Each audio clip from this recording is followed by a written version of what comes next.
Assalamualaikum dan salam sejahtera. Hari ini Cikgu Bat berkata cerita tentang langkah Dubai ni pembohongan dan tidak wujud. There is no such thing as langkah Dubai.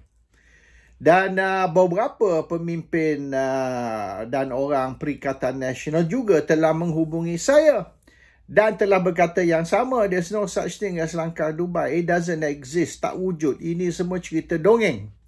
Dan cerita ni dimulakan oleh JCOM.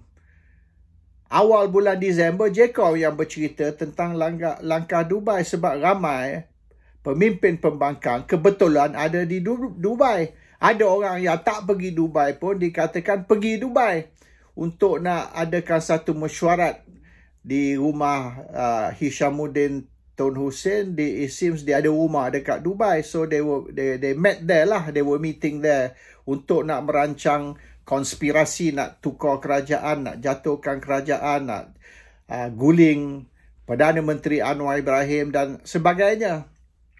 Tapi cerita ni dimulakan oleh JCOM dan cerita tentang Seri Paduka Yang di-Pertuan Agong dirasuah 750 juta ataupun 1 bilion berasal dari pemimpin PKR yang dikenali sebagai hantu gigi. Tapi dia ni memang anti Agong. Dia dari dulu lagi dia kutuk Agong, dia hina Agong. Dia ni pro-republic, Republican, dia bukan royalist. Jadi ramai jugalah dalam bukan saja PKR tapi DAP yang rasa masa depan Malaysia ni ialah sebagai satu republik, bukan sebagai satu raja berperlembagaan ataupun constitutional monarchy. So anyhow, sekarang ni dah mulalah orang ni dan orang tu menafi, tapi dah sebulan lebih cerita ni. Tak tahu sebab apa baru sekarang. Patut awal-awal dulu bila mula-mula keluar cerita, patut nafilah benda ni. Deny and say nonsense, ini semua fitnah, ini semua spin dari kerajaan untuk nak mengelirukan rakyat ataupun nak mengalih pandangan rakyat. Sebab apa perlu alih pandangan rakyat dan bawa keluar cerita tentang langkah Dubai? Dan sebab apa Sarawak misalan perlu nafi saya tak mau jadi Perdana Menteri, kata ni Abang Jo. Saya tak minat jadi Perdana Menteri. Dan Sarawak tidak akan sokong usaha atau langkah untuk menjatuhkan kerajaan. Sarawak nak Perdana Menteri Anwar Ibrahim ni kekal sampai ke hujung penggal, until the end of the term. Maknanya biar Anwar continue terus sebagai Perdana Menteri hingga bubar parlimen dan PRU 16 diadakan. So banyak statement telah dikeluarkan oleh Sarawak, menafi ni, menafi tu dan mencadang ni, mencadang tu. Maknanya they want Anwar Ibrahim dikekalkan, jangan digulingkan. Why? Sebab apa perlu cerita jangan gulingkan Anwar sekiranya tidak ada langkah untuk gulingkan dia?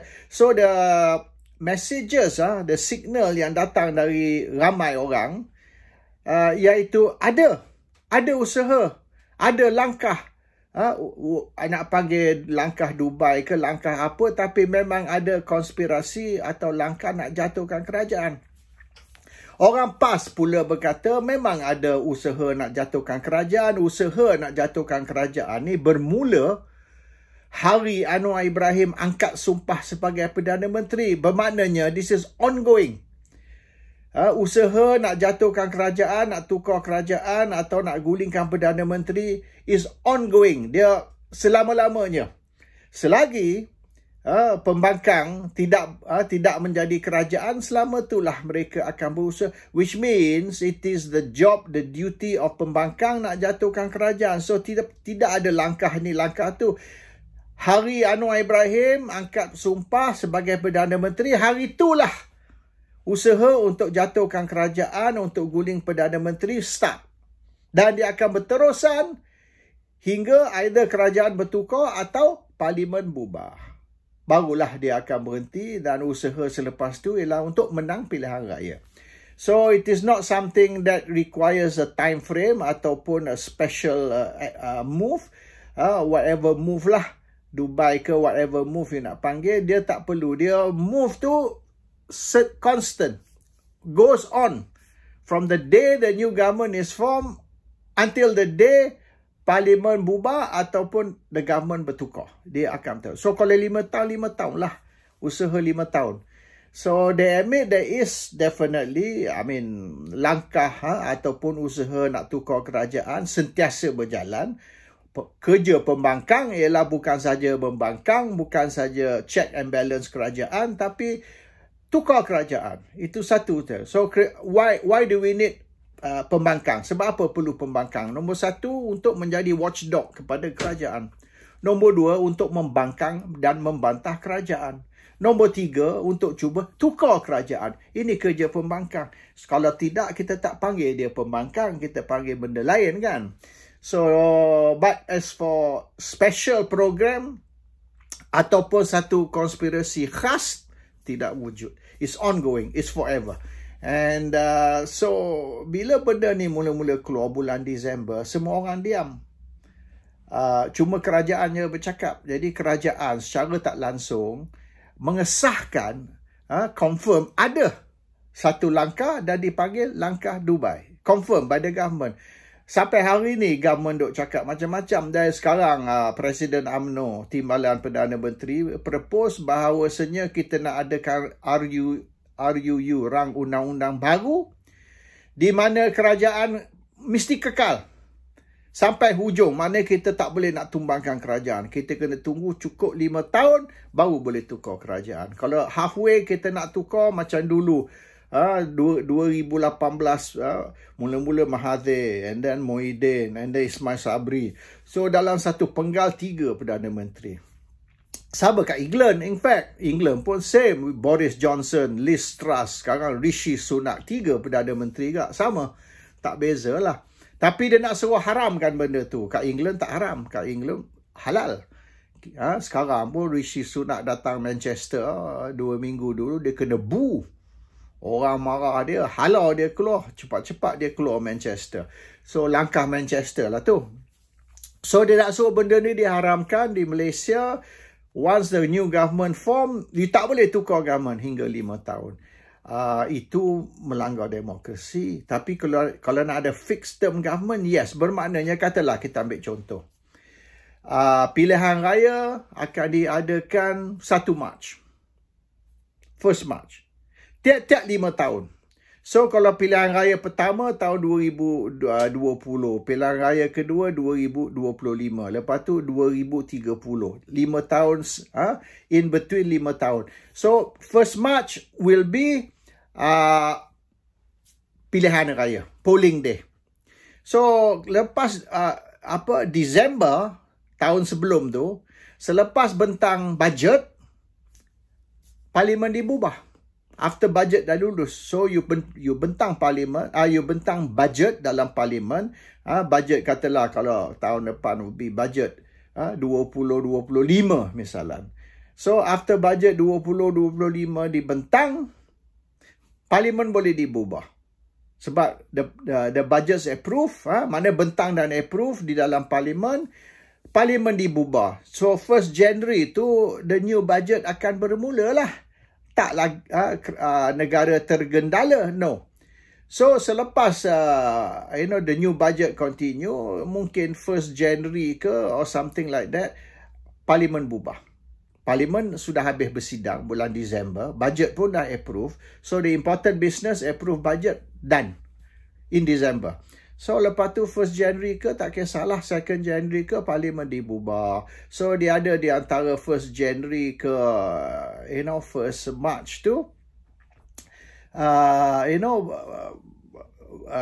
ini penamaan calon lah, inilah itu. Dan kita tak payah nak tunggu pengumuman tarikh pilihan raya. Sebab tarikh pilihan raya ialah 1 March. Parlimen dibubar 1 January misalan, or whatever lah. So, 1 January parlimen bubar, 1 March pilihan raya umum akan diadakan. So, dia ada 2 bulan lah.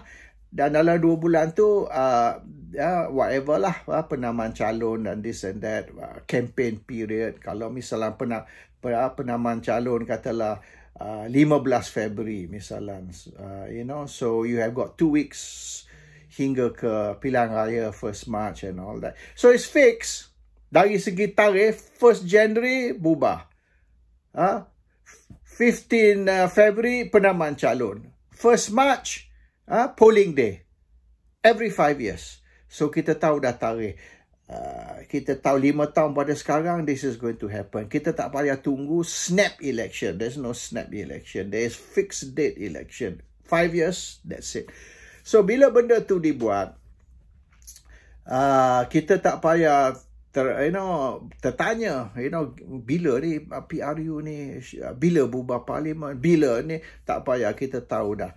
Hari ni kita tahu 5 tahun ini akan berlaku. It's fixed lah.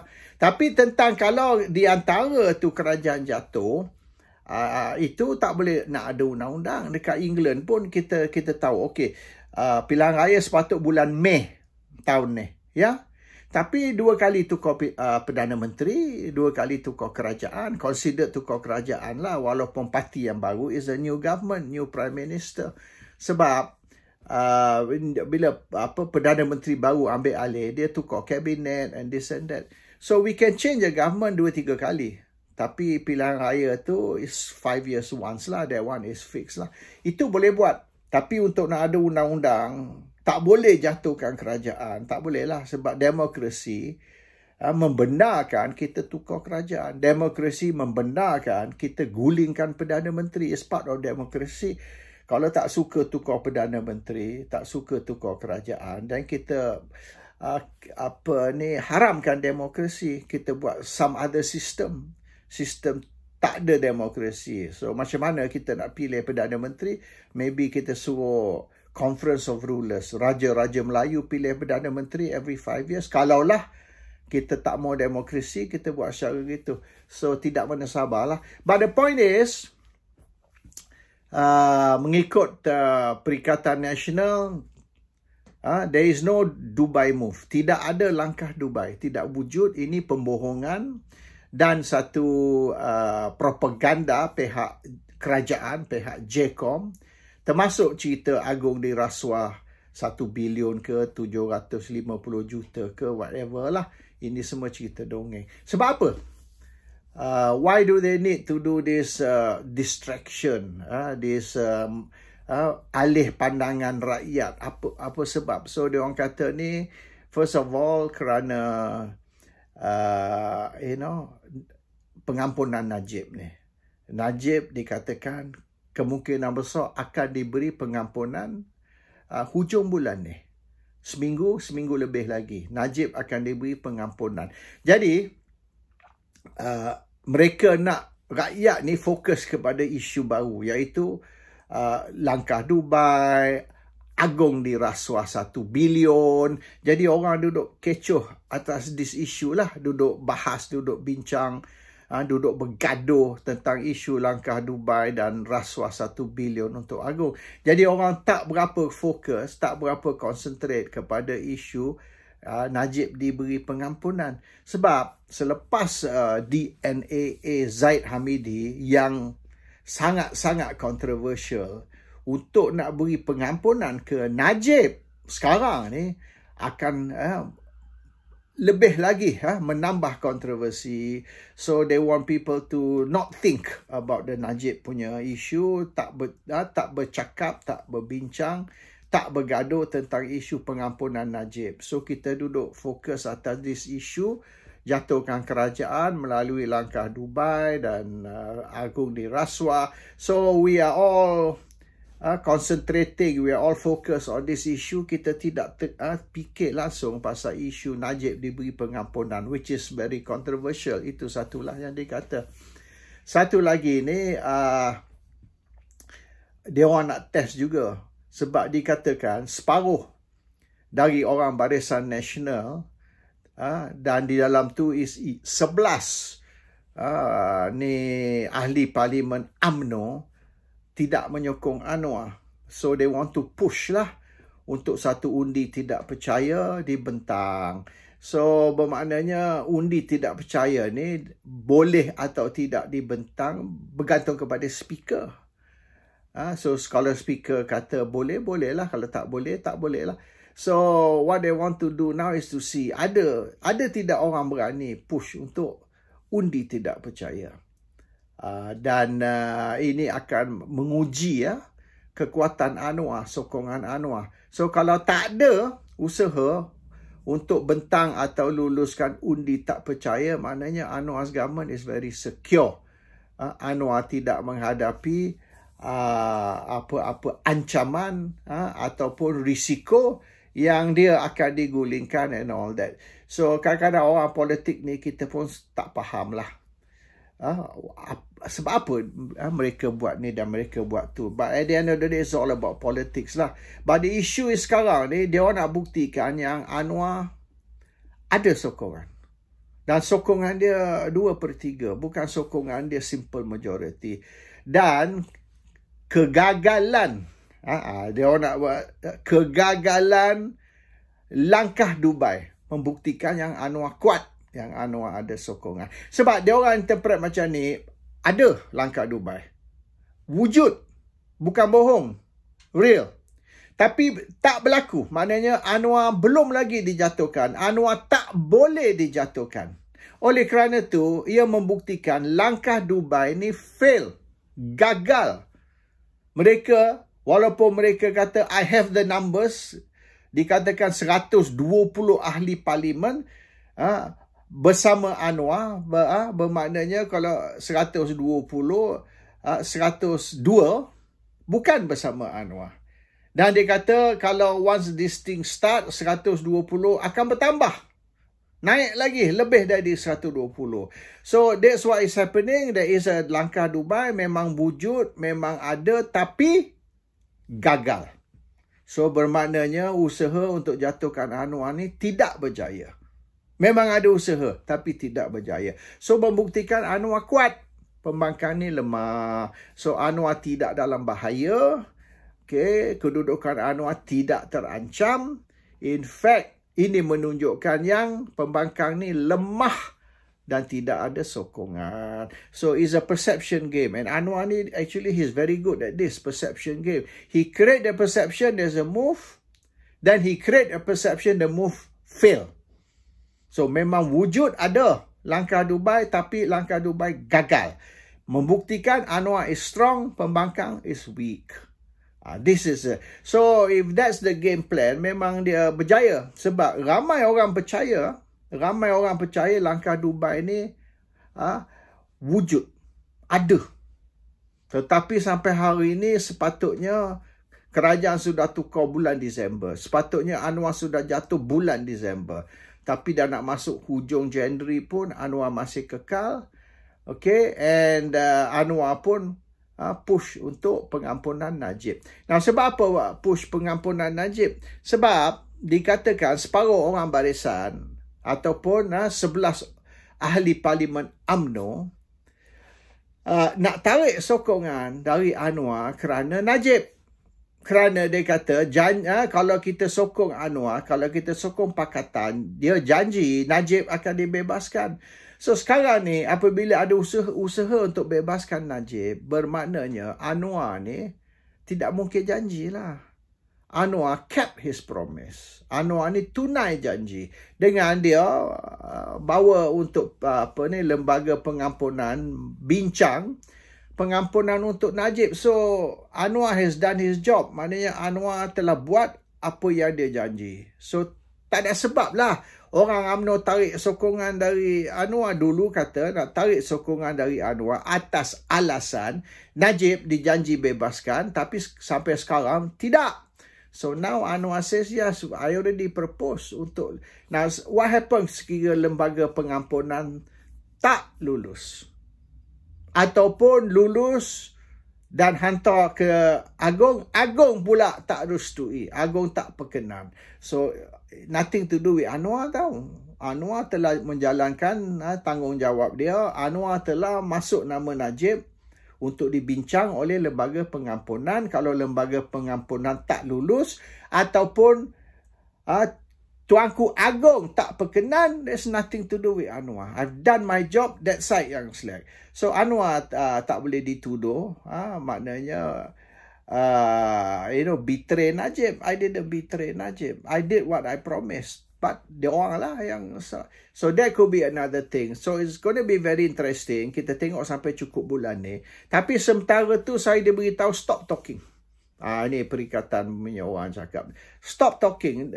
Tidak ada, even political activist macam Ratu Naga pun. Dia kata ini semua bohong, ini semua karut. Mana ada langkah Dubai? Tak ada, ini propaganda kerajaan, fitnah kerajaan. Sebab apa kita duk cerita? Kita pembangkang pula duduk sambung cerita. It's not there. Tak wujud. So, dia orang pun mengamuk ni. Aktivis politik, orang perikatan, dan juga pemimpin-pemimpin dari PAS dan Bersatu. Saya pun ada diberitahu, ada satu perbincangan internal punya ni di dalam Bersatu. Mereka sebut nama saya dan nama beberapa orang lah. Nama ni Cikgu Bat, Cikgu Bat tak? Cikgu Bat dan Nafidah hari ni. So, tapi diorang sebutlah hari tu nama Cikgu Bat, Salim Iskandar, Papa Gomo, Raja Petra, 4 orang dia kata ni. Duduk bising tentang langkah Dubai. But today, Cikgu Bat menafi. Cikgu Bat kata tidak ada langkah Dubai. Fitnah, cerita karut, cerita bohong and so on. So it looks like the confusion bahawasanya di langkah Dubai wujud ke tak wujud, kita tak tahu. Sebab yang diorang kata tak wujud. Government kata wujud. Pembangkang kata tidak wujud. Fitnah. So kalau kita percaya government, mana memang adalah langkah Dubai. Kalau kita percaya pembangkang, mereka kata tak ada. So tidak berlaku hari ini sampai hari ini kerana tidak wujud. Kerajaan kata dia tidak berlaku oleh kerana gagal. They tried but they failed. Pembangkang kata no such thing, memang tidak ada. Bukan kata gagal, doesn't exist. So ada dua cerita yang mana you nak percayalah. Tapi sementara tu saya diberitahu oleh perikatan, just shut up, stop talking. Jangan duk cerita pasal langkah Dubai. There's no such thing as langkah Dubai. So okay lah, perikatan says shut up, I shut up. I SF, you know what F is, up. Dan we'll see what happen end of this month. Kemungkinan besar Najib akan dibebaskan melalui pengampunan dari Agong ataupun recommended, pengampunan recommended kepada Agong oleh lembaga pengampunan. Dan lepas tu kita tengok selepas dia diberi pengampunan kes SRC, whether kes 1MDB ni akan ditarik balik kes tu. Tapi hari ni Chief Justice telah beri satu hint lah, mungkin hint ke. Dia kata ini kalau kes ditarik balik, mana-mana kes lah ditarik balik, DNA atau DNAA, ini katalah Tengku Maimun dia Chief Justice. Kalau berlaku DNAA atau DNA terhadap mana-mana kes, ini tak kena mengena dengan Chief Justice. Ini keputusan AG, iaitu the prosecution. So Chief Justice tak terlibat. Dia tak terlibat. Yang membuat keputusan untuk nak gugurkan kes atau tarik balik charge ke whatever is prosecutor, iaitu AG punya keputusan. Nothing to do with me, is AG. So of course dia refer kepada kes Zaid Hamidi lah, DNAA. Tapi is also a hint, sekira berlaku lagi lepas ni sesuatu kes di mana ditarik balik ke charge, digugur ke DNA, DNAA ke, ya. Ini keputusan Attorney General, tak kena mengena dengan the court lah ataupun the Chief Justice. Adakah she's giving us a hint that's what's going to happen? Sekali lagi, so dia nak cuci tangan, there's nothing to do with me, tak tahulah. So 2 minggu lagi we shall see. But in the meantime, maybe I will just take a rest this 2 minggu. Saya pun dah tak sihat 3 bulan dah ni.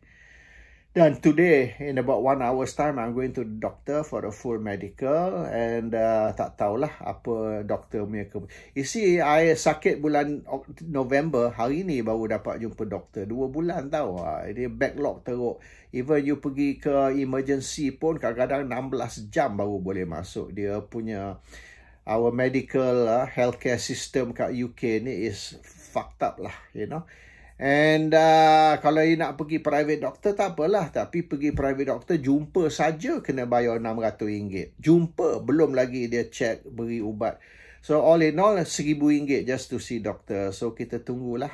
And maybe doktor kata saya perlu rehat, maybe 2 weeks ni, pasal sejuk tau. Hari ni akan salji -4 sampai dada saya sakit, nak bernapas pun susah. And maybe I run away lah, pergi ke Spain duduk sebulan ke, warmer climate, daripada kita menderita dalam sejuk ni, nak bernapas pun susah dan sebagainya. So we'll see what happen, see what my doctor says today. And since perikatan suruh I jangan bercakap, maybe I tak bercakap lah. And saya pun akan mungkin buat, yelah, isu-isu lain lah. Mungkin saya cerita pasal social issue, economic issue, tentang masa depan orang Melayu. Politik ni kita ketepikan lah sementara. Dan saya dengar beberapa TikTokers pun dah buat keputusan nak stop cerita pasal politik. Dia orang pun boleh dikatakan disappointed lah dengan perkembangan politik. Bukan saja kerajaan, tapi pembangkang, kedua-dua. Kerajaan pun banyak tak betul, pembangkang pun banyak tak betul. So at the end of the day, we just stay out lah. Lantak dia orang nak buat langkah kangkang ke apa benda, you do it. Bila selesai besok, bagi tahu kita. Then we will come and talk about it. Assalamualaikum. Salam sejahtera.